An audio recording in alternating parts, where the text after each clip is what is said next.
right, so let me go around the room and see who all is here, and then we will commence to start to begin.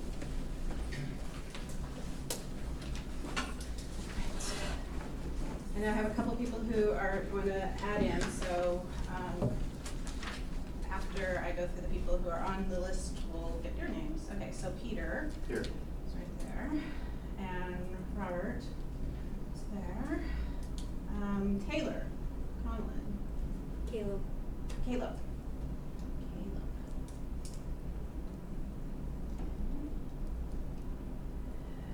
Amanda. Okay. Ian. John Paul. Here. Kayla. Did I say that right? Yeah. Okay. Kayla. Kevin. Luke. Here. Aniris. Aniris. Aniris, got it right. Okay. Brendan. Yep. Connor. Here. Brady. Taino. Is that right? Yep. Okay. All right. And then James. Okay. And anybody else I didn't call? Salia. Salia? Anyone else? Okay. So I know that I just heard all those names, and then it'll take me another, if I did it that way, it'll take me the rest of the semester, who all of you guys are. So I thought we could do a little icebreaker thing, because you guys haven't had enough of that yet, especially in the first years. Let's do another icebreaker. But with this one, what I want to do is so that we can associate something with each person. So I put the letters of Caribbean history up there, and I think, you know, with all of this, we still have enough.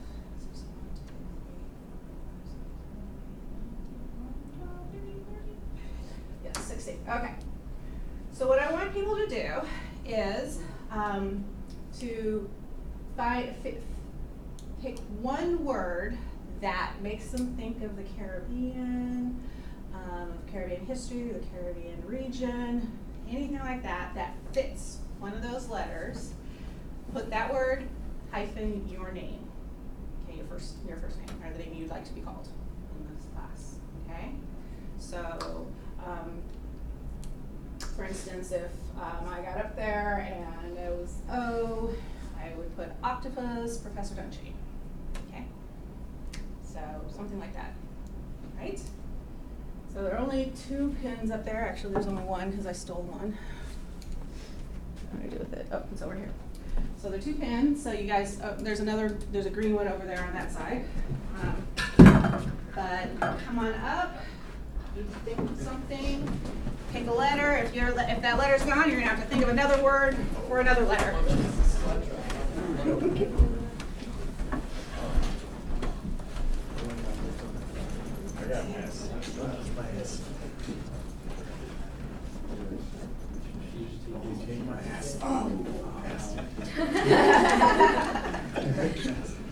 Love how this side of the table is like whatever. You guys get done. You got the eye.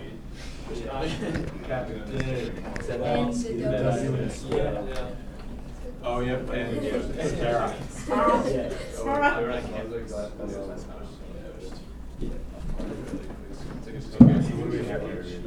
Oh boy, what are we gonna do with I? Anybody? Oh, yeah. When you say like, up the supers and like put on the backside of supers. I have a bunch of people that go up. There's a plate on the back. You drop it right. You come on and like first they turn it down and You remember how to write? Yeah. It's like riding a bike. It doesn't really look like it.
So we got 2 letters left up there? E and Y, okay.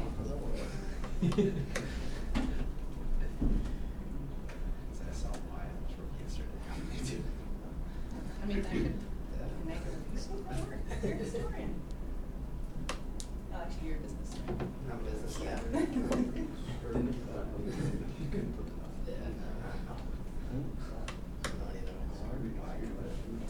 Yoruba. The island religion for Y, Yoruba. Okay. What is it? Yoruba. Y-O-R. Oh. R. U-B. It was B. yeah. Yoruba. A.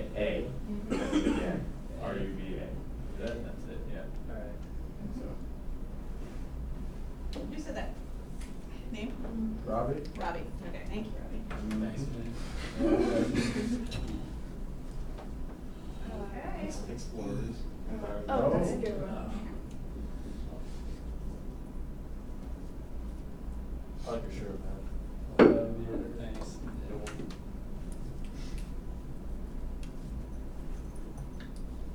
Okay, I'm gonna take a picture of this and it'll go up on our thing, on our website. And then at the end of the semester, we'll see if this changes at all. Let's take a picture of this one. Okay. All right, so let's go through these, and I know a couple of you had a little help, so maybe the people who helped you can help you with your response. But let's go through, starting with Ian. So as you say it, stand up so we can get a visual of who you are. As you don't have to go all the way over there, but just go stand up. And then tell us why you put that. I picked Captain Jack Sparrow because growing up as a kid, I loved watching all the Pirates of the Caribbean movies, and then we actually went to the Caribbean like a cruise, and we went to a couple spots where they filmed the movies, and then Captain Jack Sparrow is just It's everywhere. Okay. There's a W after Sparrow, just so you know. I picked aquatic because I think the water looks really cool in the Caribbean, so that always reminded me of the Caribbean. I said reefs, because there are lots of coral reefs in the Caribbean. I wrote islands, just because there's a lot of islands there. So, That's very good. very nice and simple. That's, doesn't have to be complicated. Okay. I did boats because, I don't know, there's probably a lot of them there. Pirates that we've seen. Probably, I did beautiful because, I don't know, I've seen, all those pictures I've seen are pretty. I did explorers because someone helped me, and that's how I discovered the Caribbean. Okay. Oh, I did, I'm JP, I did ARC because I associated pirates with the Caribbean, like, in movies and stuff, first thing that popped in my head. Good. Because of the A slot. I said navigation because in order for explorers to get over to the Caribbean, they had to use navigational tools like compasses and sextants and stuff like that. I said Haiti because it is an island nation in the Caribbean.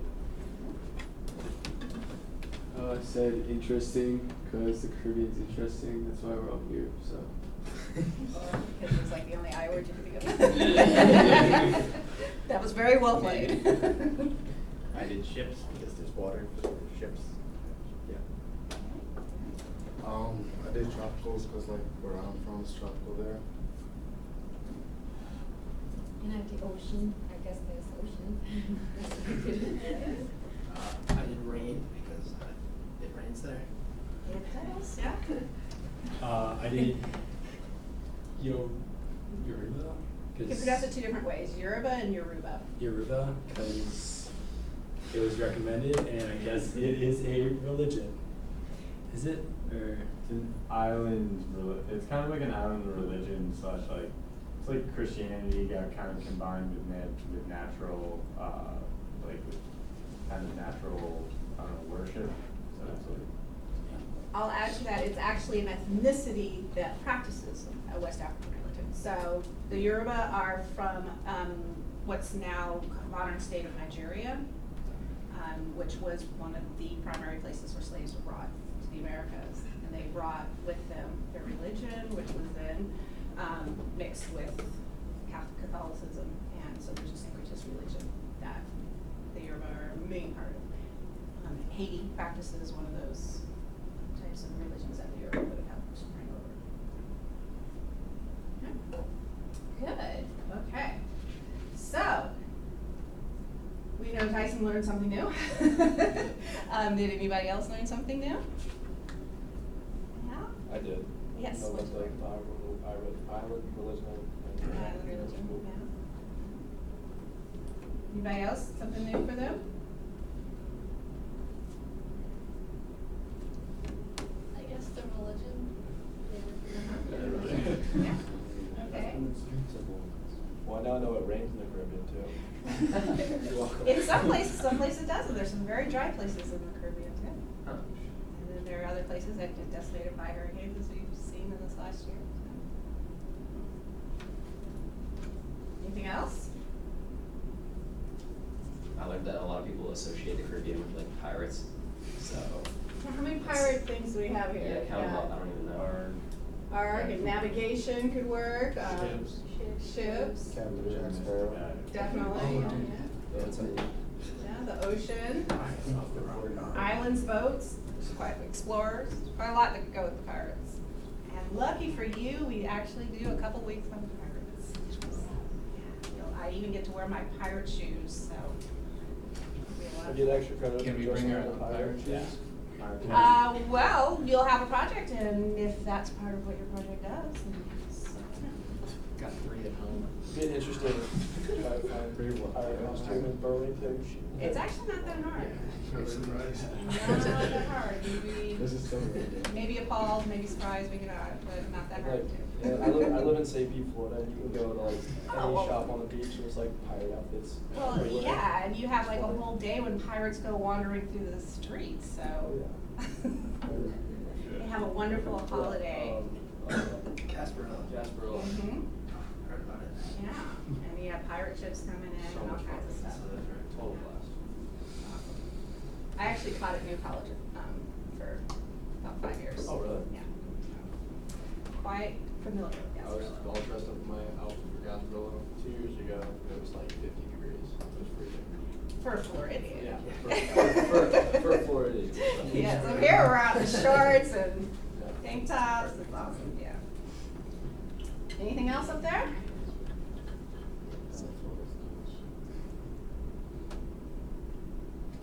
Okay, so that was my attempt at an icebreaker.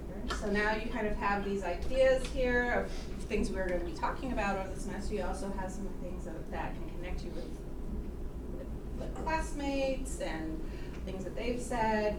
And then also at the end of the semester, when we do this at the end, kind of see maybe if there's other words that pop up that you would not have even thought of at this point. So, or if the same things come. We'll do a little comparative. Okay, so just the little housekeeping things to do. Everything is going to be up on Canvas. That's your best bet to, it's the most dynamic thing. And so when I add a reading or subtract a reading or tell you what the projects are or things like that, it's always going to be on there. The well, I don't have one of those is the rough outline. So the date for the midterm won't change, the date for the final won't change. Some of the other projects might move up a week or back a week or something, depending on how we're, you know, how into the pirates you get or how not into something else you are or whatever. So, I mean, that's one of the fun things about a seminar is that we can be really fluid. And since it's a small number of us, we can kind of go with what the group is feeling. You know, when you have 30 people, you can't structure things as well that way. But with this nice small number, we can kind of do a little more fluid. Oh, you guys are really into that. Let's keep going for another time, and let's, you know, let's condense something else that you guys aren't all that into or whatever. So, but that's one reason I really like small classes and seminar style is because we can do things that keep us all engaged in that kind of way. And also we get to know each other really well, and the little groups can kind of flow in and out of each other. So it's really a fun way to do it. We have 2 major texts that we'll be reading from. This is one of them, and for some reason I can't find this Corona book. I think it's at home. I'm going through a major house remodel right now. We're tearing out the master bath and kitchen and all that kind of stuff, so who knows where anything is in my house. But Wait, is it this book? that's the other one, yes. So between these 2, we'll get all the information in a textbook form that we need. The first 2 additional books that you should have, we're going to jump right into these. The first one is we'll get Columbus over here to start messing things up. And then we'll find out how badly he really messed things up by reading this one. So this is our first 3 weeks of class, are these 2 books, okay? So we need about 4. You need 4, you actually need 5 because this one will come up at the very end of class. How soon do we need them? These 2 you need yesterday. You'll start reading this one for class on Monday, and this one you'll start at the end of next week.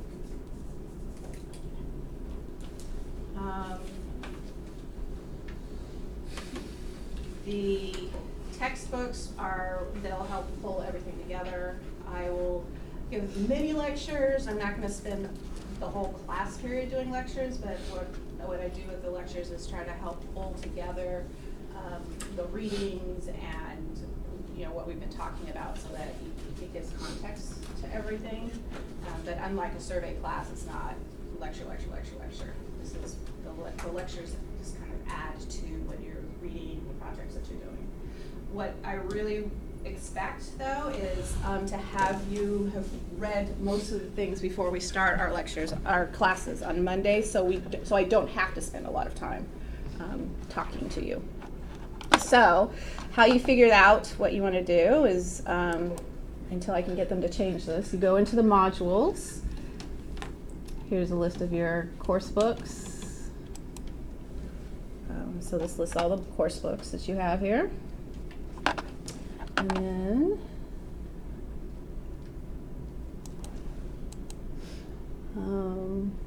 there's our course description, blah, blah, blah. All my office hours. So it's basically the syllabus up in here.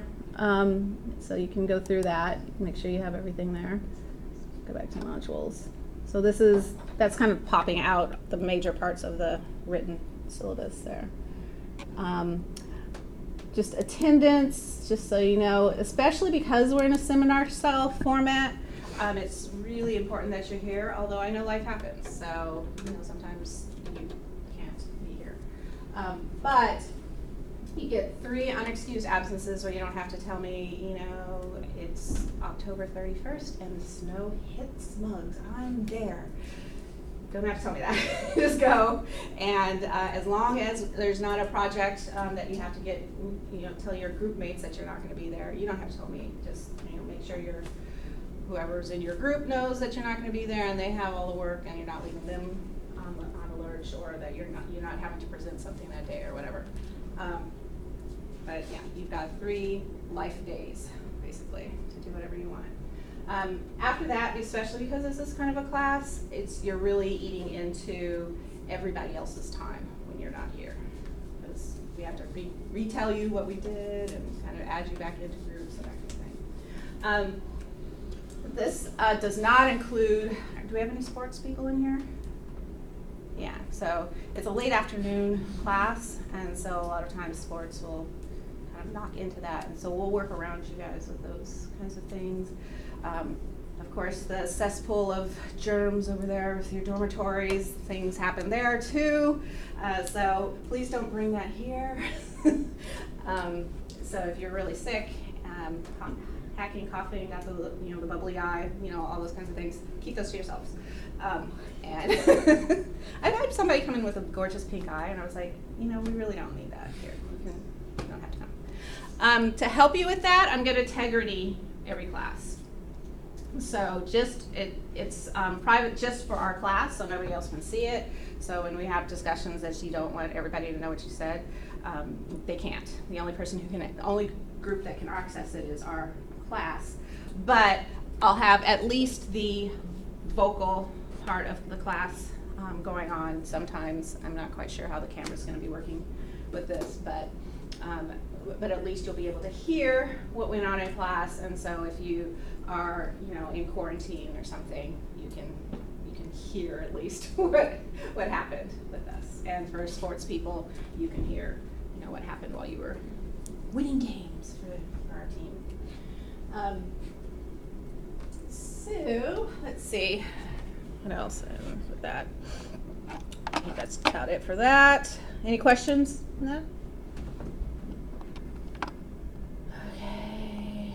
All right. So this is how the weeks look on the online on Canvas.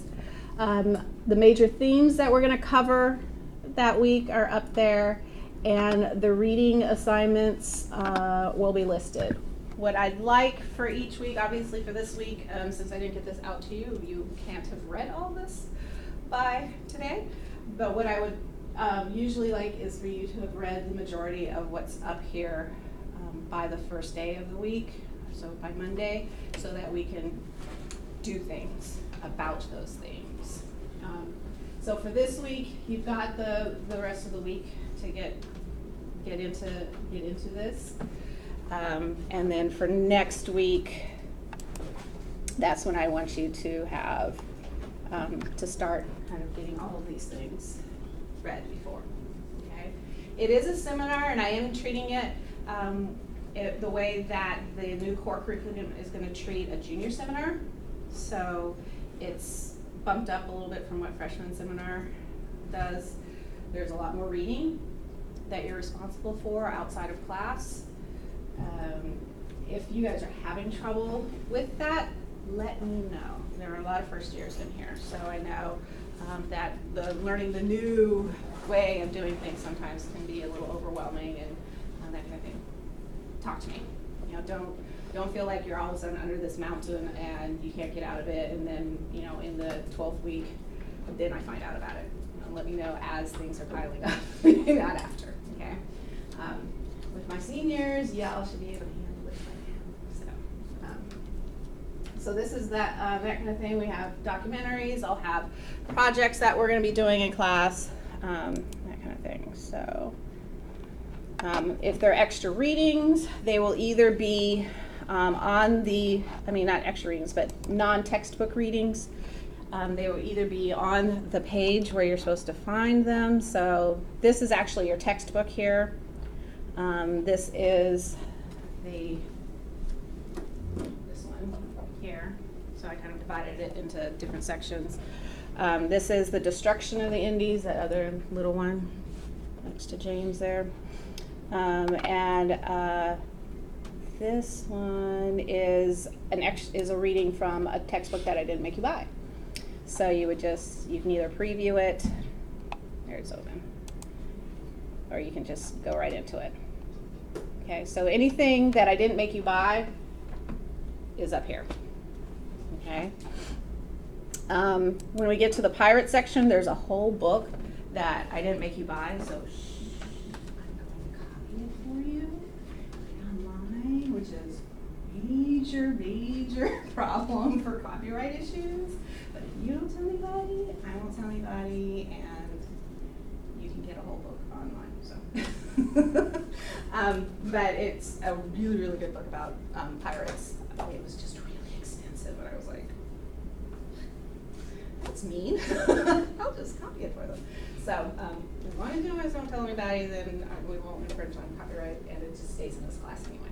So, and don't print it out, because first of all, you guys don't have enough copy pages anymore to do that.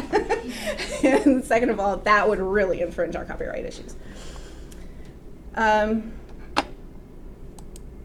let's see, let me go back to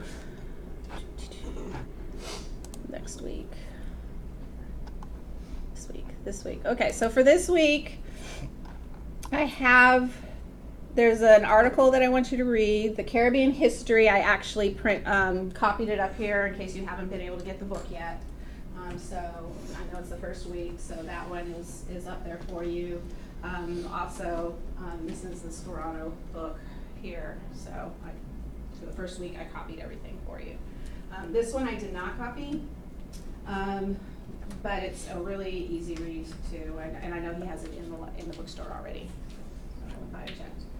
But with the Columbus book, I want you to read the introduction, which is the first part, which is really just timeline, so not that difficult to do. And then pages 1 through 33 is the first 2 chapters. Yeah, it's the first 2 chapters. So it tells you about Columbus, mythology, all that kind of stuff. And then getting him onto the ships, that kind of thing. So that's what, if you guys can get that done as soon as possible. If you can't get it done by Wednesday, that's okay. We have plenty of time to talk about it, but that'll get us going with that. Any questions? So this is just reading, we don't have to outline them? If outlining helps you, then outline them.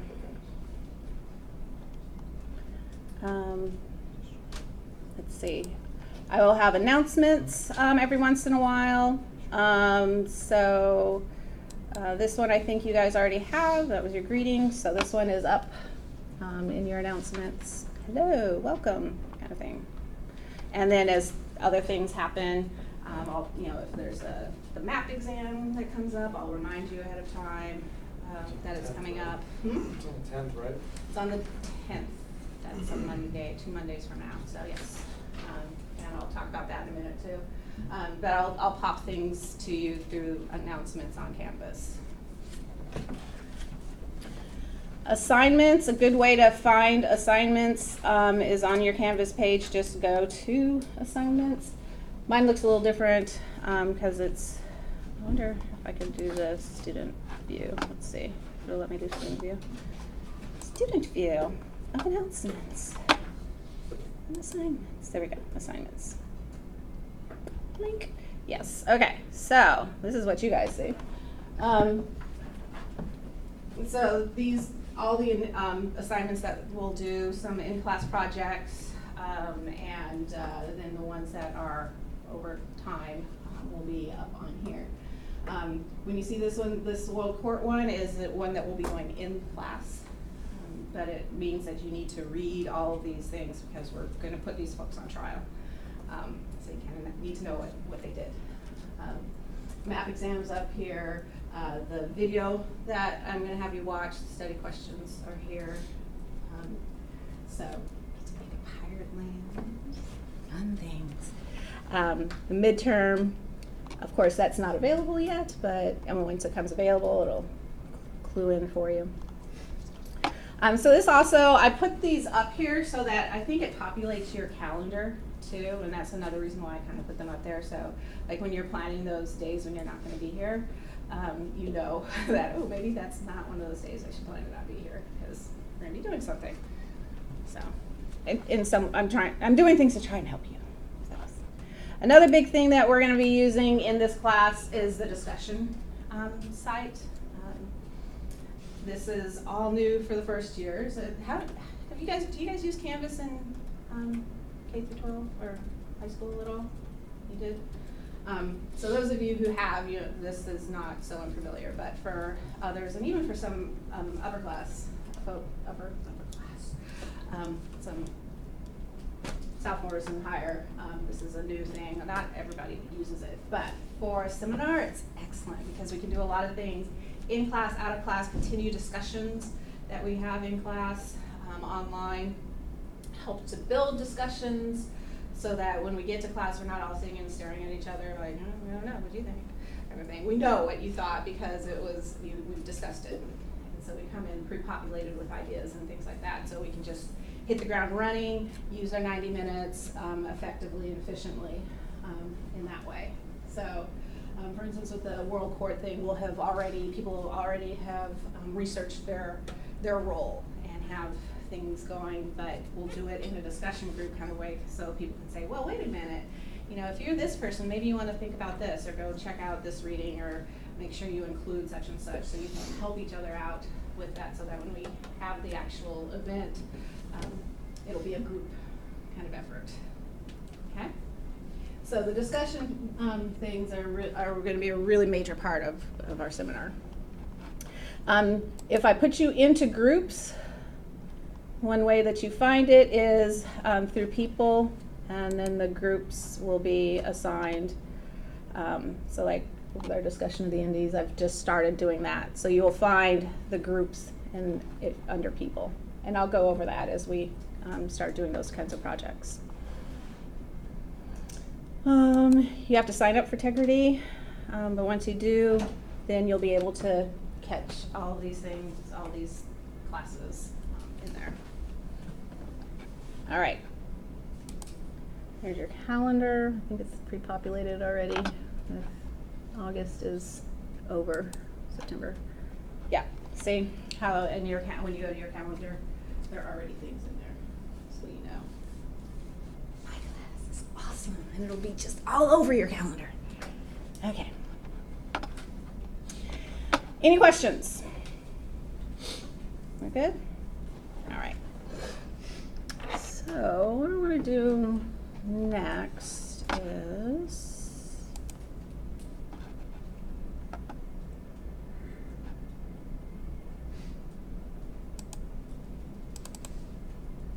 figure this out.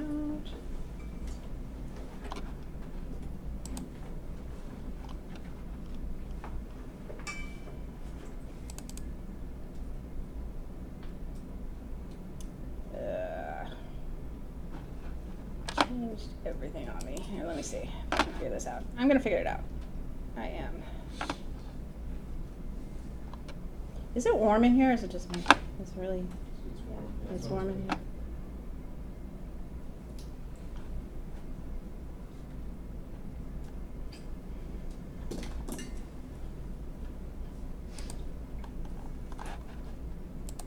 Okay, this is weird.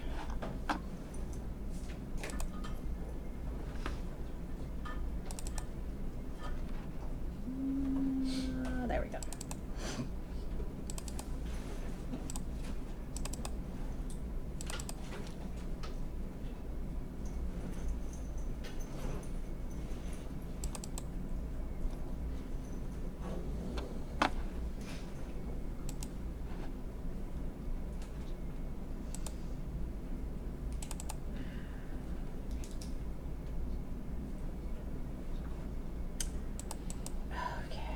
Sorry guys, I was also out of off campus for a whole year, so I'm just kind of like, where did I put that again? I don't know. Let's see, lectures. Let me go count it. That's not it.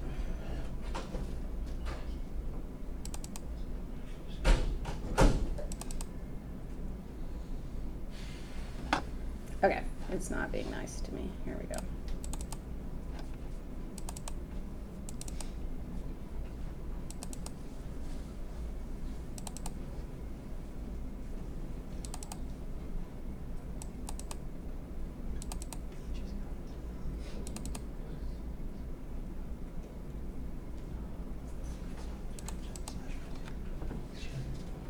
Okay, here we go.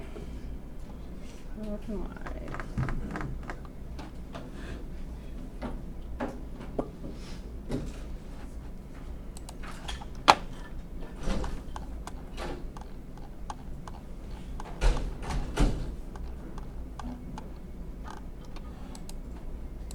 Okay, so what I want to do is introduce you to the people who were here before this guy. So, this area,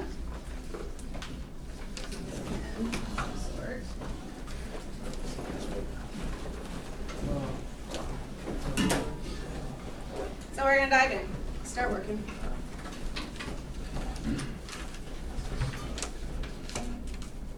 How you guys doing?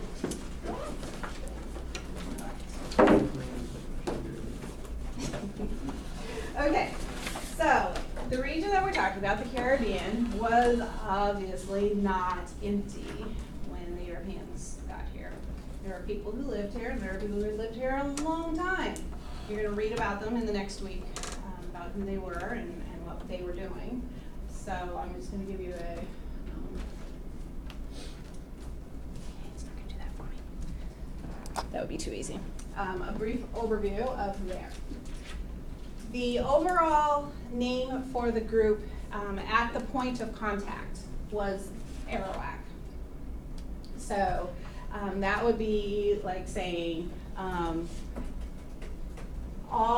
these are all the college students. Now, all college students are not St. Michael's students, right? So there are other names for the different groups underneath the Arawak. So underneath the Arawak, actually, I'm sorry, I did that backwards. Yes, I did it right. So underneath the Arawak are the Taino, and the Taino are the people that are in this northern part here. Okay, all these folks are Arawak. Each little group has a different name. So we have the Taino, we have the Lucayano, we have the Boricuas, we've got a whole bunch of people. So Arawak. Different names underneath those. Taino, Lucayano, Guyana, Arab. Those are all subsets underneath the big term Arawak. Okay.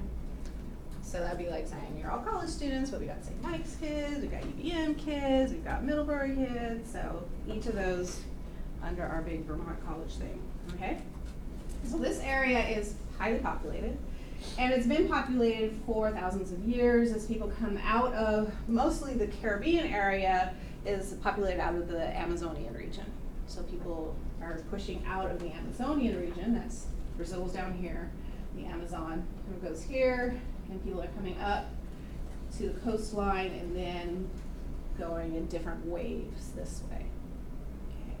A lot of times when we think of the first peoples, we think of the land bridge over in, over this way, and people coming down that way. Well, these people did. They came down this way, and then now they're coming back up. So we're working all this way up. This group that the Europeans will encounter are the last two groups to come out of the Amazonian region before the Europeans get here. So there have been quite a few waves of people coming out this way. But these two groups that are left when we get through there, so that's the Amazonian region, are what's kind of the end group. They're pushing some of the older groups out, and they're setting up shop. So the last two under the Arawak thing, the Taino over here, and the Carib down here. So the Carib are moving out of the Lesser Antilles, the smaller islands, and they're just starting to encroach on Puerto Rico. Boricua, as it would be to them, and moving this way. And the Taino are pushing out here, and there are two older groups that are here that you'll read about that are leaving that side. These are the Arawak names of the islands.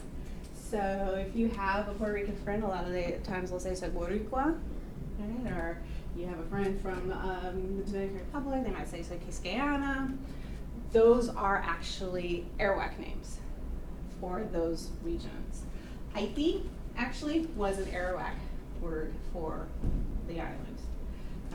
So those are, they actually, after the major slave revolt, which we will talk about, they took a name that was non-European, as non-European as you could get, and it happened to be an old Arawak name, Haiti.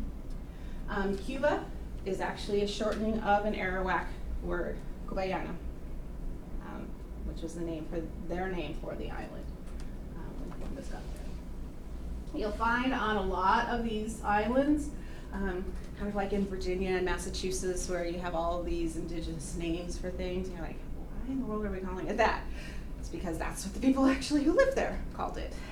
So Puerto Rico, a lot of names, place names, Guayama and Guayanabano and Amacao and all those places in Puerto Rico, those are all indigenous names.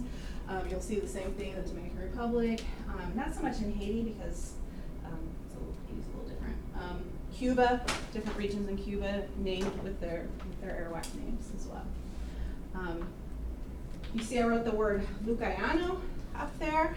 Lucayano are actually the ones who had the privilege of being the first to encounter the Spanish. So, and they are here in what's now the Bahamas. So we figure Columbus landed somewhere either in Eleutheria or New Providence, one of these islands here. Everybody, all the islands for some reason want to fight about where he landed. He landed on Pearl Island first. But it was here somewhere in the Bahamas when he landed. And those people were Lucayanos. Okay.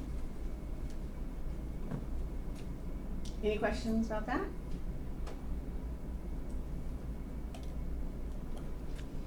Okay. And some more of the lands there, so you can see them. The leader of a group of people, so the leader of a clan of folks is called the cacique. And a cacique can also be a region. It's a region that's ruled by a cacique. So it's a little more than a king, a little less than a priest. They're priest kings usually. They combine the religion and political issues of the group together. This was a high society, so it wasn't quite to the level of the Maya or the Aztec with big buildings and centralized urban centers, but they did have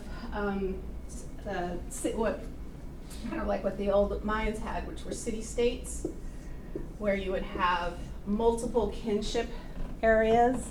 So one cacique would have a whole family group that he would be, or she, they also had female caciques, would be in charge of. So each of these little pods were familial centers.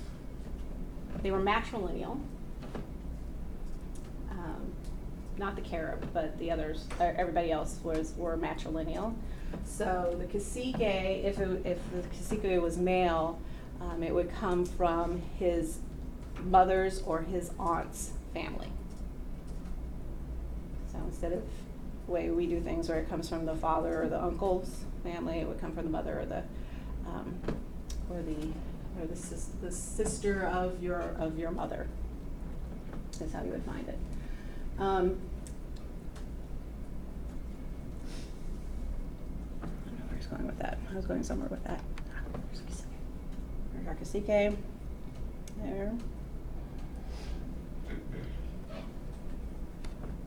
These are what the dwellings looked like, and in both, well, actually in Cuba too, on all three of the major, the biggest Spanish islands, they still use the word bojillo. It's kind of like my little house, my little hut, my little piece. It's kind of a cutesy word at the same time as being a really cozy word. It's your living space. But for the Taino, it was just, that was your house. That was how you said house, bojillo. They were often round. They had conical shapes. They are not permanent. And there's a big reason for that. It's because in their cosmology, nothing is permanent. So to build something permanent is actually an affront to the spirits. Right? point. You're saying, I'm bigger and more powerful than you are. How do you spell that? Which one, the Bokio? Yeah. Bokio. What about the other one? Oh, the Kane?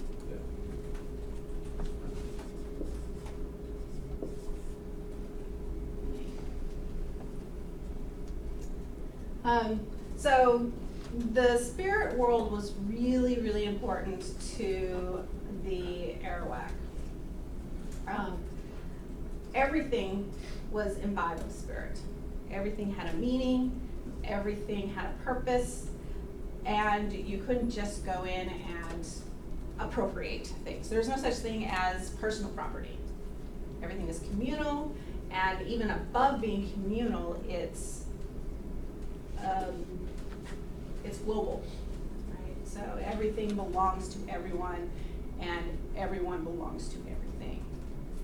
So you are an integral part of the world. If you want to share something, notice I didn't say take something, but if you want to share something with the earth or with the world, then you have to ask permission to do that, because everything has its own life spirit in it. So you need to ask that life spirit if it's okay if you borrow their spirit and repurpose it or whatever it is you want to do. So you see there's a canoe here in front of this bajillo. Whoever this was didn't just go and cut down a tree and start digging things and make this. Had to ask permission of the tree spirit. Do you mind being repurposed? I know right now your purpose is to grow and shade and give space for birds and insects and that kind of thing. I'd like to change your purpose. I'd like to make it into a canoe that will help me to travel or to feed people and that kind of thing. The tree agrees, then you can cut it down and bless it and thank it. And that spirit is then released to do other things, to become another tree, to become something else, but you have now released that spirit out into the world with purpose, right? So it's not just, you don't just kind of just go in and cut things down because you need the space or you need whatever it is. You have to give a balance to everything. The spiritual world itself had meaning. So remember I said nothing is permanent. It's because a lot of those spirits, a lot of the gods were both about giving and about taking away. One god we actually know.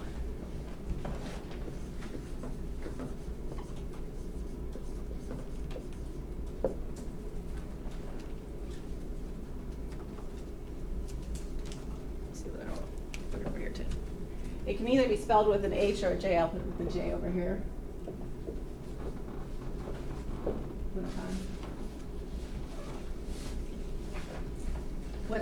What is that spirit in charge of? Like winds and stuff. Winds and? Hurricanes. Yeah, storms, it's rain. hurricane, wind and rain. Oh, It's I've putting met them that. together. I've met that guy before. Yeah, I have too. Very loud and busy god. But that god is in charge of it's actually a cleansing spirit. Right? So the spirit comes in, changes things around, rearranges things, and then leaves and lets you kind of pick up the mess. But that's one reason why you don't have a permanent home, right? I mean, a home that would you don't want to try to withstand Huracan. That would just make him more mad. So you let him come in, do his thing, have his little temper tantrum, and then you build your house back. That is kind of like that. So when the Spanish came and, they're building these things out of stone and they're trying to make things permanent because that's the way it is in their home, the Taino were like, what are you doing? That's just gonna get destroyed. I don't understand why you're putting all this effort into that, and that's silly. And of course, then this big wind comes up and the Spanish are like, what in the world is that? And they're like, Huracan. And Huracan came and blew down their first 2 attempts at a permanent place. And the Taino said, we told you so, but nobody listened. We're still having problems with that. So that's that world there. There's another picture of a bohio. Inside the bohio, I think you could see before that there's not much going on in there. You would have usually, it's a lot like an Iroquois longhouse. You would have a fire pit sometimes inside of it. And that's what the conical thing is. There's usually a hole there to allow the smoke out. And your housing, I mean your bed space, all you did in here was sleep and have sex. That was about it. That's what you did in the bohio. Everything else takes place outside, communal. The bed is another word you would know. How many M's are there? Are there 2 M's in that? I don't know. And that's what you would sleep on.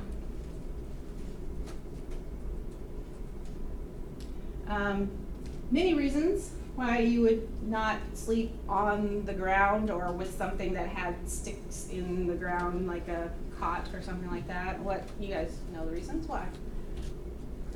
Critters.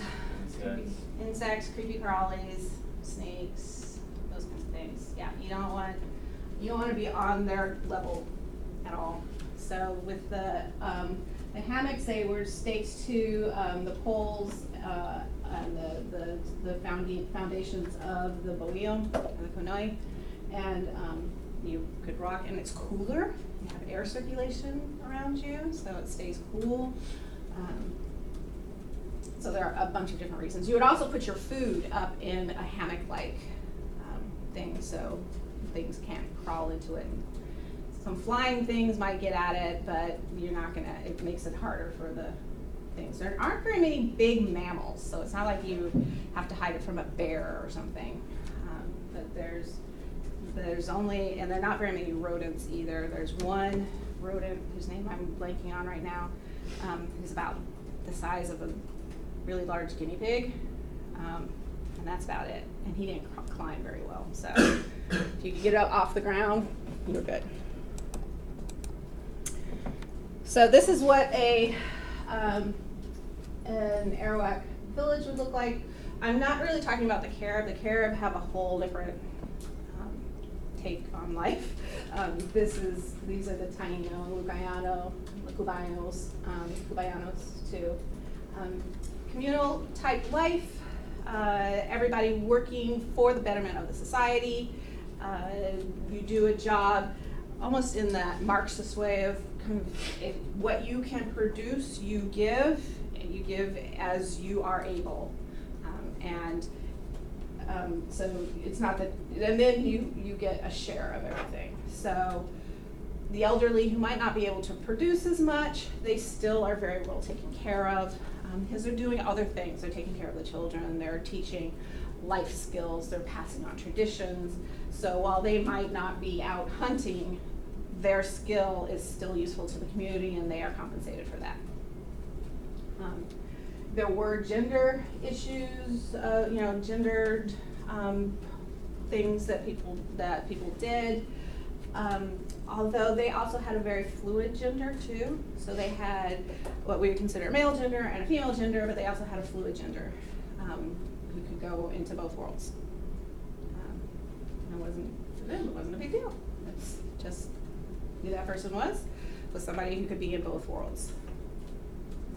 This is a fully clothed and in fact ornately clothed Taino male here, turtle hunter. As you might imagine, this freaked the Spanish out to no end. And the Spaniard coming from Spain in 1492 was like, oh my God, you have no clothes on. And they're like, yeah, we do, we're fully dressed here. In fact, we could, from what we're wearing, you could tell which town we came from and how old I am and when my initiation was and what's wrong with you? So this is a little bit of one of the culture clashes. So it's bad enough with the male. You can imagine these sailors coming off of a ship after 3 months with the women like that. Oh boy. So that was a big issue. There's another picture. The canoes. This actually is a picture from Cartagena in Colombia of what the canoes look like. This was from 2005, so people still have this skill set making these canoes. The size of them has shrunk greatly. In some of the accounts that you'll read, they carried cities in them. The Spanish had these hyperboles that they go through, but they were really big trees, and these aren't put together like a Spanish ship would be. This is one tree, so it's a dugout canoe. So they would dig it out of one piece of tree, and there were some really big trees in the Caribbean at that point. So they could carry entire cacique communities. So there were some that could hold 120, 200, up to 200 people in them. It just tells you how big they were.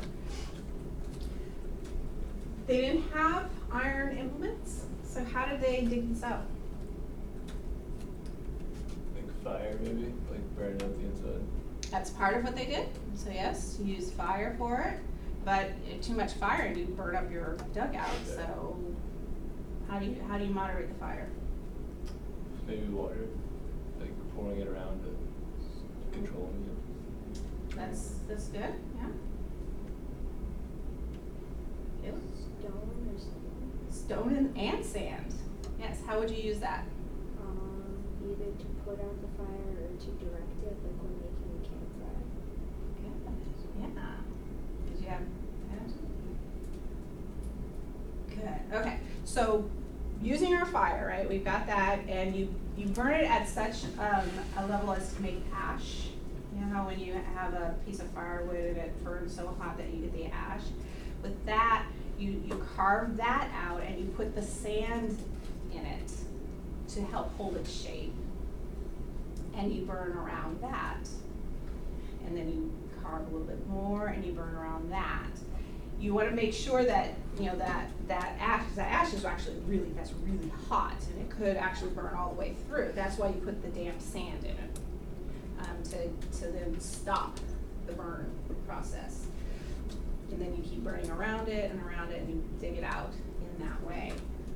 So this is all done with controlled fire, sand, and either stone or shark shells that they will use. Obsidian sometimes they use too. That was about the strongest material that they would have. The sharpest material was obsidian. And that's how you do those. So, and the skill is still around. I actually watched a dugout canoe that was about that size being made in that whole process. Mm-hmm. My uncle, he's from Hawaii, and they still live down there. He actually does like the natural process. It's amazing. Have you watched him do it? No, I was really little, but I got to ride in it, and it was really cool. Yeah, the Polynesians in Hawaii used a very similar process. Theirs are a little different because they have the outrigger part on it for stabilizing. In the Caribbean, their stabilizing is with an oar instead. So. But they also have these water villages and that kind of thing. There's a picture of, that was the one I actually saw being made. And they're all over Caribbean. Okay, food. What were the main food crops? I mean, you can't think of the Caribbean. If you know the Caribbean, you can't think of the Caribbean without cassava. Cassava is just part of the Caribbean. It's one of those things you eat. But it is not a natural, it's not a plant that a human would have just picked. It's like corn. It's something that humans developed into a food. So corn, if any of you know, just it didn't grow naturally. It has to be seeded by humans. Cassava, while it grows on its own, if you just pick it up out of the ground and try to eat it, you will die. It has an acid. I forget which acid it is, but if you just eat it, it metabolizes in your body into something really bad and you die. So you can't just eat it off the, definitely don't eat the leaves, and you don't just like kind of make hash brown cassava and eat that. What you have to do, you have to go through this whole process. So like, what human figured this out? Because a whole bunch of people died before they figured this out. So What was the process? the process is you shave it, kind of as if you were making hash browns, and then you put it in a sieve like this, and you push water through it. Then you take that mash and you reprocess it, and push it through another sieve, and wash out whatever that acid is you go through at least 2, sometimes 3 and 4 washings of the mash before you can do anything with it. But after that, you can make bread and pancakes and arepas and you can do all kinds of things with it. And this is actually when the Spanish finally realized that wheat was not going to grow in the Caribbean. It took them a long time to figure that out and to kind of get out of the wheat bread thing. This is what the Taino finally were like, okay, are you guys ready now? We can show you how to do this. We can give you something that tastes kind of like bread. So this is the bread, the starch. Any questions? This eventually gets transported across the Atlantic and is used in the slave ports as food for slave ships, because it's a really easy starch, and once you process it, the processed cassava, that flour lasts forever. So it's a better flour than wheat flour, which molds and molders. So it's much more hardy in the tropical areas, and so they use that on slave ships. And now when you go to Africa, it's one of the biggest tubers around. The other thing that they did was fishing. You saw the turtles. So turtles were a major part of the diet for the Taino, for the Arawak, and they would harvest turtles. But they also were really clever with how they fished. It wasn't just go out in a canoe and hope you catch something. They had fish farms. So they would actually pin fish and grow them like we do with salmon and tilapia now. They were doing this in what would be our 11th, 12th, 13th century. They were doing that with their fish, and they would just have these fish farms that they would do. If you wanted some deep sea fish, they also had stations where they would set up a canoe, drop lines down, and then they'd leave. And they'd come back and they'd have like a car wash of fish. The way they did this was not just dropping a hook and line down. They would attach one of these guys to the end of the line. And it literally was like a car wash. What this guy does, he's kind of like a lamprey. You guys know what a lamprey is? Yeah. What's a lamprey? deal? Huh? The lamprey deal? Uh-huh. In like Champlain? Yeah. Mm-hmm. What are they? What do they do? They're like, it's like a leech where it sucks onto you. Basically, it's just a huge leech. Yeah. It's like this eel-like thing that just kind of tooths onto you, and there's like really no way until it gorges itself that then it'll fall off. You can actually like stick those to yourself and they just stick. Yeah, these guys are a little more benign because unlike a lamprey or a leech who are parasitic and they like eat your inside out kind of thing, these guys are cleaners. So they will go to a big fish like a grouper and be like, dude, you got some itchies on you? I can get rid of those. And so they'll go and they'll eat the itchies off of the big fish, the snappers and the groupers and that kind of thing. And then they'll, once they've cleaned off that fish, they'll move on to something else. So what the Taino did, which was so clever, was they were like, hey, we'll just set up a station for you here, a cleaning station, and we'll drop these guys in, and you just come here for your cleaning. And so the lamprey would be attached to the line. The snapper and the grouper or whoever would come by and be like, oh, that's so cool. Back here behind the ear, that'd be really great. Yeah. Oh, could you get right here by the dorsal fin? That would be really good.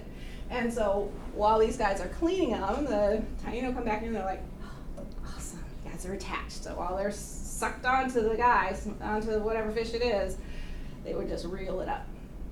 You catch those all the time where I live, and like we caught like 6 of them. We like lined them up and stuck them to the side of the boat, and they stick up there out of water for hours. This was actually in Tampa Bay Harbor. Yeah, shark and waters. Yeah. So this was one of my friends. He was like, yeah, I got a picture of that for you, because I was like, my students were like, I've never seen one of those before. So they aren't even really slimy. They're just a fish, you know. And this feels really, really cool. That little part there, that's this disky part. It kind of feels like Velcro, like running on Velcro the wrong way. And it attaches. And they're not very big. But a grouper, Here, look at this. It's pretty fun.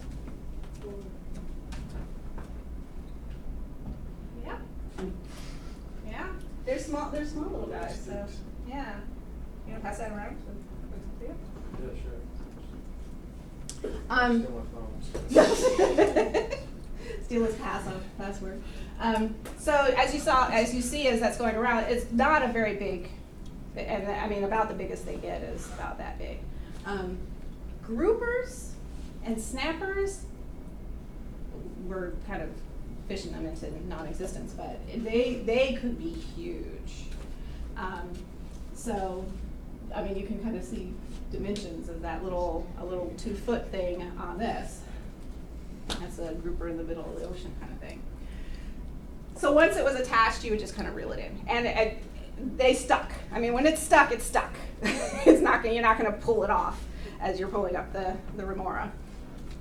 So that was their fish farm, right? So they had a deep sea fish farm and they had the land-based fish farm as well. Very clever, and that was why these communities were able to grow, because you had food to sustain them. That's one of the levels of society building, right? Is being able to sustain whoever you have there, and then you can work on things like culture and music and politics and religion. You can do all that kind of stuff because you're not having to feed yourself every day. So that's the level that this group was going to. They were really establishing their music, establishing their religion, establishing all these cultural identity kinds of things right at the moment of that encounter. This is a really bad picture from a Jesuit priest trying to show the cute culture of the Arawaks, but what it does show you is the music that they had, the instruments that they had. A lot of instruments that are ubiquitous to Latin music, right? You know, the maracas and the timbliques and not timbliques, but the little raspy things, and those are all part of what they used. I know I'm kind of jumping around a little bit, but remember when I told you guys about asking permission of the spirits? This is how you would capture those spirits and transfer spirits. Up here in the Northeast, and when I spent summers in the Midwest, you would go around and you'd find arrowheads. You'd find arrowheads all over the place. In the Caribbean, you find these little guys all over the place. In Puerto Rico, Dominican Republic, you find these little simmies. And they can be in all different kinds of shapes and sizes, made as birds and as kind of weird human animal things. What they do is they embody this. They are vessels for the spirits, so that you can use them as intercessors. Kind of like the Catholic saints. You put a little altar up as an intercessor for you. So what these did was you would say you needed to go to the tree to ask it to repurpose into a canoe. Well, that spirit needs somewhere to go in the in-between time that it decides where it wants to be afterwards.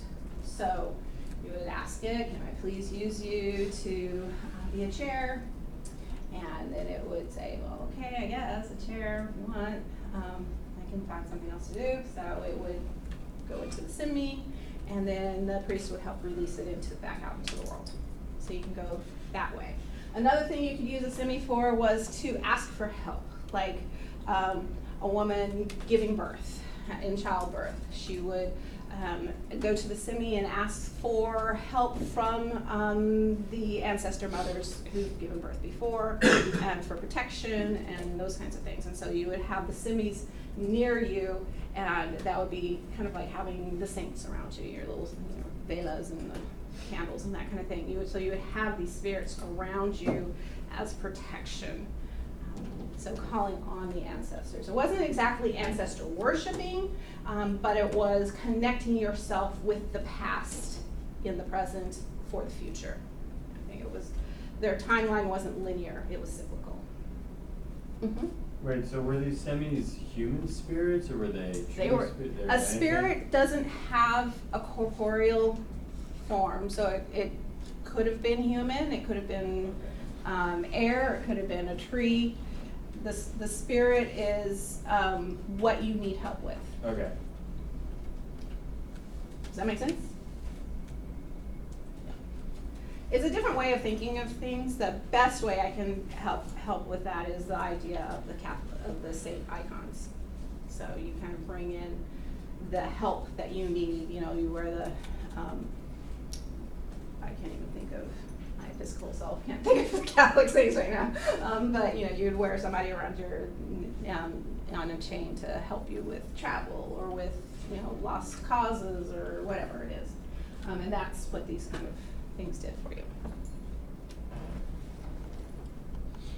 And they're all over the place. They did not have a written language, but they did have a way of communicating through art. So these are not exactly words, but they tell you about what important things that were happening in their world and things that they needed. There are stone circles, kind of like Stonehenge, but much smaller, on Jamaica, Puerto Rico, Cuba, Hispaniola. They all have these stone circles. Some smaller islands like Curacao and St. Lucia, you'll find the circles too, and they have different types of designs on them, asking for different things. There's some in some caves. Those are some caves in the mountains in Puerto Rico. And I think, so these are just words that come from the Taino, our hammock idea. Just trying to remember the hero words. So maracas and giros, these are Arawak instruments. Caribs use them, the Taino use them. You guys know what this one is? This is the one where you take this bow. It's a gourd, so it's a dried squash, and you score it here, and then you rub this stick over it like this, and it would make noise. It's like a scraping noise, kind of like the washpan bands, you know what I mean? But it's a better sound than rubbing against metal. So that's that instrument. The maracas, of course, shake. Other Taino words. Barbecue is a Taino word. The Taino, one of the ways they cooked all that wonderful meat that they had, the fish and the turtle and the whatever that weird guinea pig thingy is, they would put it on a stick over a low, slow burning fire and rotisserie it. And that was the Spanish called barbacoa, barbecue. Eventually, the word gets changed into a boucan, which is the French word for barbecue. And that's where you get the word buccaneers. Because the buccaneers initially were, sailors who went off to do their own thing. The way they made money was by barbecuing. They would smoke meat and sell it to passing ships. So that's where the term buccaneer from boucan, from barbacoa, from barbecue. Our whole football team is based off of Eating food, yes, yes. Gotta love Tampa Bay. Caribbean, from the Carib, who were the group that lived in the southern, in the lower part of the Caribbean. We'll talk a little bit more about them and the encounters that the Spanish had with them. An idea of eating flesh and that kind of thing. But the term then comes, it's a term that doesn't come into use for a while, the term the Caribbean. But by the mid 1700s, you start to think about the area that we're looking at as the Caribbean. And then Huracan we talked about as well. Anything else? I think that's it. Okay. So, in our readings, any questions? I kind of flew through that. So, as you're doing your readings, look for some of those things that I talked about. There is a reading just on the Taino and just on that group of people, the Claypole article. So make sure you read that. I think there's something in the text on it. The original peoples in the text will help you with that. What I really want you guys to look for as you're looking at the original peoples, as the Canadians would say, the first peoples in this region, is to look at what their culture was like. We know European culture, right? We know kind of what theirs was like, and I'll give you some even more things on what medieval European culture was like. But we don't really know, we're not taught what the culture of the first peoples was. So look for those things, look for those clues. If you see something that's like, oh, that's different, write that down or make a note of it in some way so that when we come back into conversation, you can say, okay, this is something, I figured that's going to be a clash. That's something the Spanish aren't going to, it's like the dress code, a little different. So think of things that if you were, coming into this world, what might jar you or something like that. And especially for the first years, but for all of us, think about how you think of encounters, right?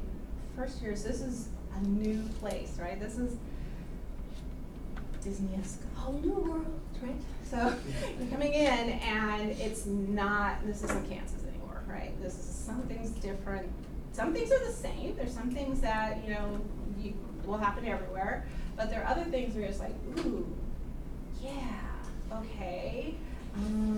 Feeling kind of weird with the bathroom co-ed thing. I don't know, I only have sisters, so I don't know what to do with this bathroom with like guys walking around. What's going on?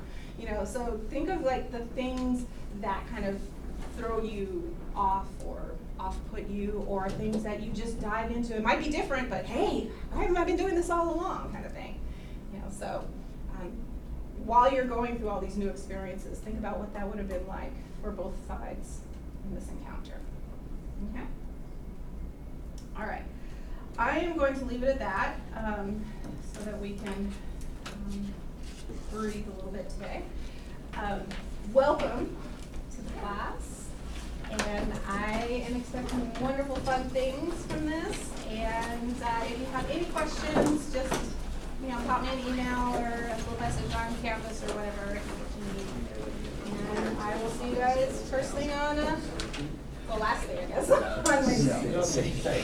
If you need me to sign you in or out, whichever way it is, then you come on over and we'll do that. And the rest of you guys, I will see you on Wednesday. Does this work for you? Welcome. I just had a question. Yes. For clarification. I know you said, this first one, that's just one that we need.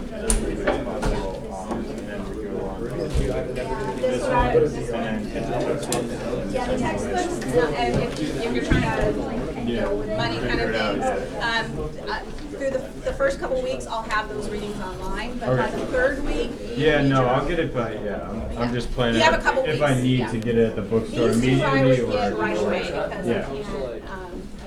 it's too much to copy. Yeah. But the textbooks, for the first 2 weeks, I'll have those online Okay, for you. yeah, thank you. I just wanted to see what I can order Yeah. and get it sent here and what I have to like go get. I understand. I gotta go change. Well, you could leave the car. They're not even taking me to the You're a senior? Yeah. Okay, excellent. What's your major? International relations. I just want to introduce myself. I'm Ian. Hi, Ian. That's my roommate, JP. Oh, awesome. I got roommates in here. Right. We're both on the baseball team. Oh, okay. All right.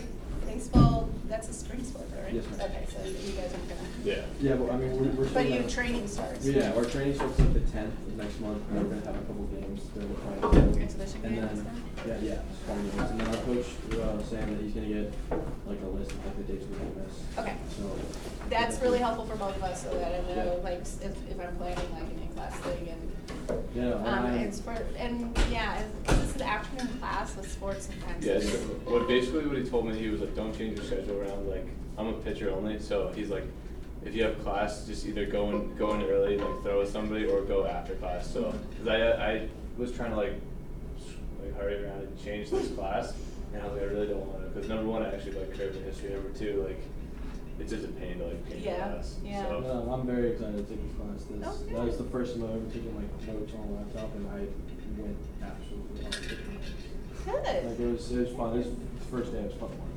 Good. I'd like to hear that. So, Excellent. It was nice to meet you. You too. Thank So you. now I know if one of you's in here and the other's not, I know I can ask questions. Like, okay, where's your buddy? But if one of us missed, and the other one will take those for. That's true too. You got Have a that. good one. I have a question. Do this classes count as literature class at all?